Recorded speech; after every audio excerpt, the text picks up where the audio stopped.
Well, hello guys and welcome back. This is part 2 of the cartoon effect in Adobe Photoshop CS6. I'm doing a cartoon of my face in this photo. Yeah, it's an amazing photo. No hate. And I've done the outline. Check it out in part 1 if you don't know how to or you want to see me do it or whatever. I'll leave a annotation in top left, bottom right, or something like that, I don't care. This part is on the colouring, so what we're going to go is go brush, press B, or click here. Turn this up to, I don't know, turn it up to about 20. Just, it doesn't really matter to be honest. And then come here, hold Alt, turn on your original image, hold Alt, and you want to look for a kind of average, I don't know what it's actually called, but kind of average tone. So about there, I think that's about right, and you can just test it like that. See, that's right-ish, that's about average. It doesn't have to be perfect, but you can try it to be perfect. So that's roughly about average, I guess. What have I done? Yeah, that's roughly about average. We'll just go with that. I don't need to be perfect. Where did it actually perfectly fit in? Don't know. Anyway, okay, so you want to go onto outline, and this is going to be my skin tone. You want to go to new layer. I'm just going to layer it, name it skin, and then you want to drag that below your outline. And you just want to colour it in, and it doesn't matter where you go, I just like colour it in like this, just complete your colour. You want to keep this on normal here again, because if you put it on multiply it kind of darken the lines and it's complicated to explain. It's just don't, if you trust me. If you don't trust me then do, but it's a bit pointless. I'll fast forward this again because it's going to be stupidly boring if you just sit and watch me colour in like a 2-year-old. So yeah, I'll be back when I've done this.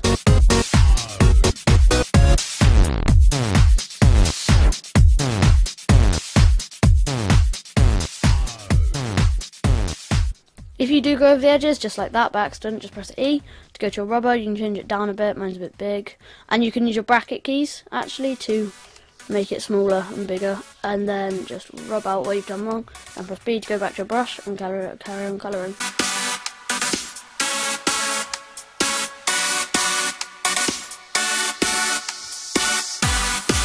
So you can see here, I've got the ear. It's quite difficult to do, so I'm just going to carefully go over here.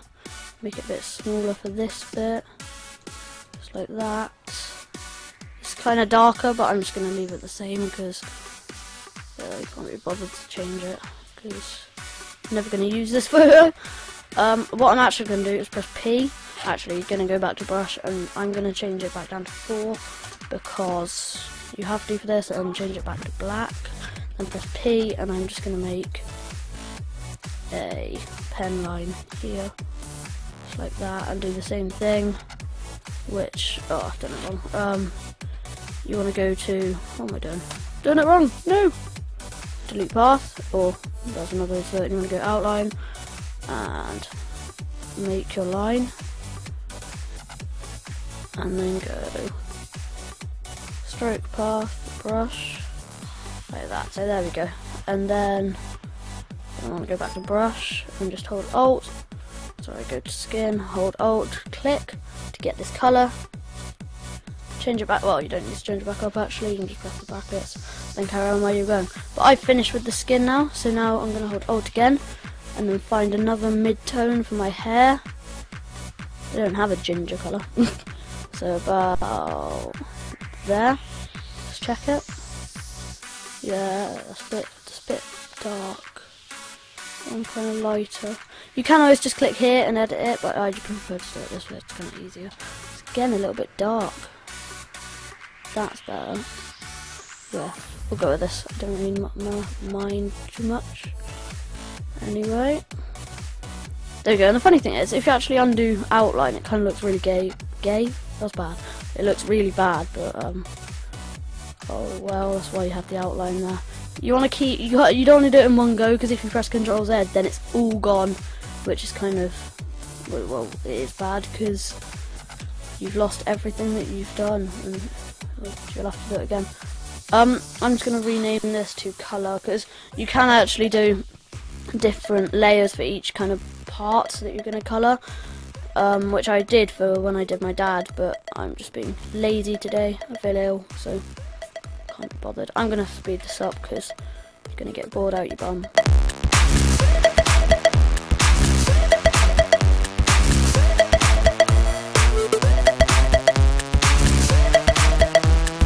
So now that's my hair and ears.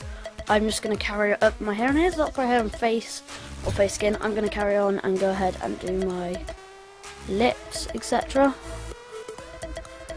And yeah, what you can do, I just take off the colour layer, but you can actually zoom all the way in. Oh, I did that one. You can actually zoom all the way in and press E and then erase this just to get your mid-tone. Or wherever, but I just get rid of the colour layer. Hold go B for brush, hold Alt, find your mid-tone, which I'm going to use about there. Wait, what? Oh, yeah, okay. Find your mid-tone and then press, what we're doing, press that and then there and then colour it in. It just saves time.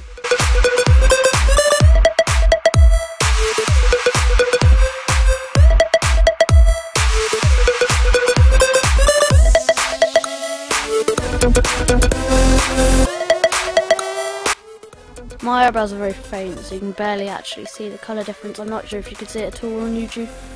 But I've remembered to say that you want to make sure this flow, I think it defaults to 50, you want to put it up to 100.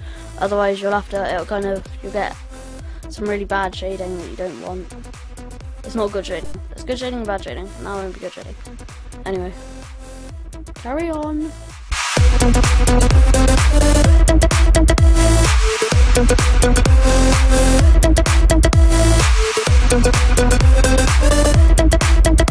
What I usually do for the eyes, instead of like circling them out for the actual pupils, I just go them down here and go ellipse tool and just drag out a little thing, make sure it's black up here and just press enter.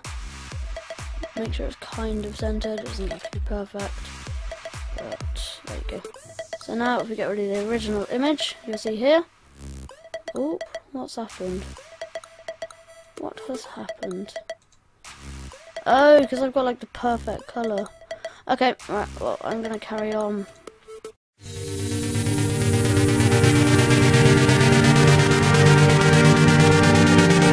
Remember in Photoshop that you can only go back one thing at a time, and it'll just redo it.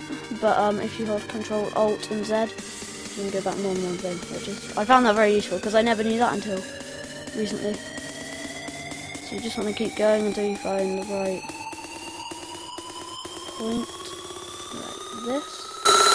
Rock the bass, bass, bass, bass, bass, bass. You can see how I accidentally coloured over. That means I can't do that again, but oh well.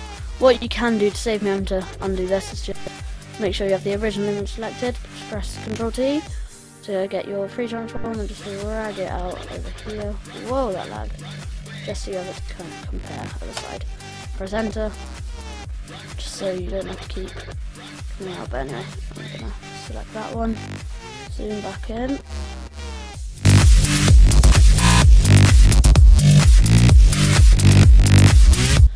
Right, so now you are finished with your face, or whatever you were cartooning. What you want to do is just get rid of your original image so it's not there in the photo. I again coloured onto that, so let me just quickly colour onto actual colour. I personally think that layers in the new in Photoshop are very, very, very useful because long reasons that I'm too lazy to explain right now. You're then going to go File and Save As. You can save it as a PSD. I'm just going to make a new folder and call it YouTube Cartoon. So you can click on whatever. Yes. Wait, what? I'm getting confused by myself. So if you can save it as PSD, which is just a Photoshop file, Photoshop document, which means you can open it again, or if you go save as, you can save it. You can open it in Photoshop and edit all the layers and stuff. If you save it as a JPEG, this is going to be a huge JPEG because you see the way that you want to chuck the depending on. You can see if I have it on this, because it's a 2000 by 2000 thing, it's going to be 1.4 meg. If I chuck it down to a small file, it's going to be 1.1 meg, so it's kind of not much difference, but anyway. So I usually have it on maximum because it's best, and then you just press OK and it saves it. But you see, with JPEG you have a background. That means if you want to put it onto a logo or something, it won't work because well, it will work, but you'll have a kind of white out background unless you want a background on it. But I usually save it as a PNG file, which I can't find. Where's PNG? Oh well, PNG will come up for you, which means you can save it as a... you can put it on the logo and it won't have a background, it'll just have this. So all this is transparent, whereas like the checkerboard, that means it's transparent. So all this is all that you're going to have in your thing. So, or whatever you put it on. And PNG is better quality than JPEG or GIF or whatever, or BMP. So yeah, save it as a PNG. They're smaller files than JPEGs and better. Thanks for watching, guys. If you enjoyed, leave a like down below and subscribe. I've been talking really quickly, you probably haven't heard anything I've said. Hope you enjoyed the music. Check it out, it's Sam Reynolds. Use www.youtube.com/user/Sam Reynolds, I think it is. I'll link it below. And I'll see you later. Goodbye.